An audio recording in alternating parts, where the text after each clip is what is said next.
রাকিব, ইয়াসিন, মিথিলা তোমাদের উদ্দেশ্য করে কিছু কথা বলতে চাই। মূলত সকলে আমরা অনলাইন প্ল্যাটফর্মগুলো ব্যবহার করে থাকি নিজেকে একটু এন্টারটেইন করার জন্য কিংবা একটু মনটাকে ফ্রেশ করার জন্য। কিন্তু ইদানিং যাবত তোমাদের যে পার্সোনাল যে ম্যাটারগুলো আছে এগুলো নিয়ে তোমরা অনলাইনে যা করতেছো, একসময় আমিও করেছি, তবে এটা আমি পরে রিয়েলাইজ করতে পারছি অ্যান্ড রিগ্রেট ফিল করতেছি যে পার্সোনাল বিষয় নিয়ে অনলাইন জগতে কোনোভাবে কোনো কিছু বলাটা ঠিক না। রাকিব, মিথিলা আর ইয়াসিনের মধ্যে চলমান এই দ্বন্দ্ব নিয়ে এবার মুখ খুললেন রাকিব হোসেনের ঘনিষ্ঠ বন্ধু মেহেদী হাসান। আজকের ভিডিওতে থাকছে মেহেদী হাসান রাকিব, মিথিলা ও ইয়াসিনকে নিয়ে কি বলল। চলুন ভিউয়ার্স, ঘটনার বিস্তারিত জেনে আসি। সম্প্রতি মিথিলা রহমান ও ইয়াসিন হোসেন লাইভে এসে রাকিব ও অন্তরাকে নিয়ে বিভিন্ন কঠিন কথা বলেছেন। বিষয়টি নিয়ে যখন সোশ্যাল মিডিয়ায় আলোচনা চলছে, ঠিক তখনই মেহেদী হাসানের একটি বক্তব্য সামনে এসেছে। মেহেদী হাসান সরাসরি বলেন, তোমরা যেটা করছো সেটা আসলে উচিত নয়।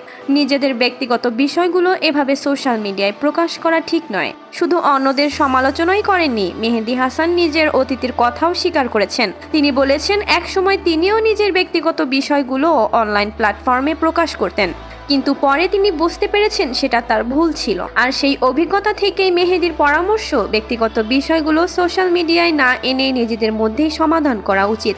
চলুন ভিউয়ার্স, এবার মেহেদী হাসানের মুখ থেকেই শুনে আসি রাকিব, মিথিলা ও ইয়াসিনকে কি বলল। রাকিব, ইয়াসিন, মিথিলা তোমাদের উদ্দেশ্য করে কিছু কথা বলতে চাই।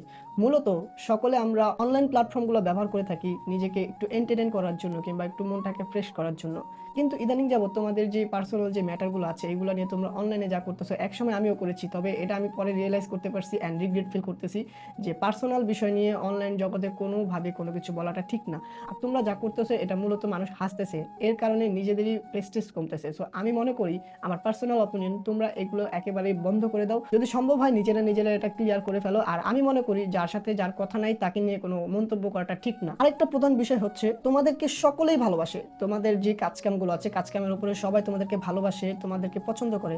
তো আমার কথাটা হচ্ছে, এই ভালোবাসার জায়গাটা, এই পছন্দের জায়গাটা তোমরা একটু ধরে রাখো। এই যে নিজেরা যা করতেছো অনলাইন জগতের মাধ্যমে, আমার কথাগুলো খারাপ লেগে থাকলে আই এম এক্সট্রিমলি সরি, কারণ খারাপ লাগলেও আজকে বলতে হচ্ছে। এই জিনিসটা কিন্তু মোটেও করাটা ঠিক হচ্ছে না, কারণ মানুষ কিন্তু তোমাদের উপরে হাসতেছে। এটা আমার কথা না, এটা সবার কথাই বলতেছি। ইভেন যখন আমার সাথে রাকিবের যখন ঝগড়া হয়েছিল তখনও মানুষ হেসেছিল। তাই এর জন্যই হচ্ছে আজকে আমি তোমাদেরকে এই কথাগুলো বলতে আসলাম। আসলে পারিবারিক সম্পর্ক অহংকার এবং ভুল বুঝাবুঝির দেয়ালে যখন আটকে যায়, তখন কিন্তু ভালোবাসার জায়গাটা শূন্য হয়ে যায়। কিন্তু শেষ পর্যন্ত কি সম্পর্কের মূল্য বেশি নাকি জেদের মূল্য বেশি, সেটা তোমরাই কমেন্টে বলে যাও। ভিউয়ার্স, রাকিব হোসেনের ঘনিষ্ঠ বন্ধু মেহেদী হাসানের কথাগুলো আপনাদের কাছে কেমন লেগেছে অবশ্যই আপনাদের মন্তব্য কমেন্টস করে জানাবেন। ভিডিওটি ভালো লাগলে একটি লাইক দিন, শেয়ার করুন। সকল সেলিব্রিটি ইউটিউবারদের ভাইরাল আপডেট পেতে চ্যানেলটি সাবস্ক্রাইব করে রাখুন। ধন্যবাদ।